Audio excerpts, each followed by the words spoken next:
a couple of months of Trump's presidency. And this Russia investigation is one in particular where most of his supporters tend to think that he's in the right. This isn't what will break them away from him, but rather if there isn't delivery on things like health care reform, tax reform, economic growth, these are the things that would make voters either come back to him or begin to leave him in bigger numbers. The base seems to be holding firm. Kristen Soltis Anderson, a.k.a. KSA, thank you very much for joining us on a Saturday morning. We appreciate it.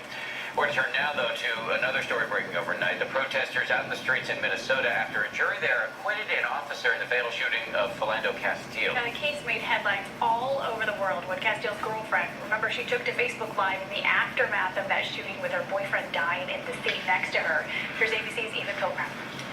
Overnight, outrage. Thousands of demonstrators marching in protest over the not guilty verdict in the manslaughter trial of a former police officer. A Minnesota jury acquitting the officer who fatally shot Philando Castile moments before this infamous video was live streamed on Facebook by his girlfriend. He's licensed to carry.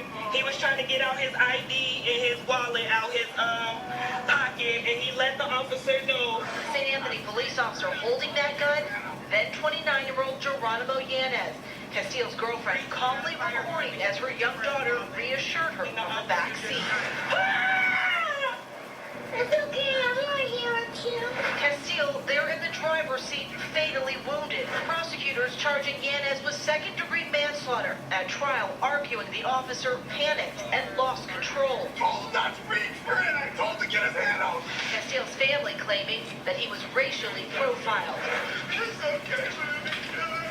The system continues to fail black people. But defense attorneys arguing Yanez fired because he thought Castile was reaching for his gun. This morning, Yanez's team satisfied with the verdict, while Castile's family says they've been denied justice. Castile's mother taking to Facebook Live after the verdict was announced. And they got free reign to keep killing us any kind of way they want to.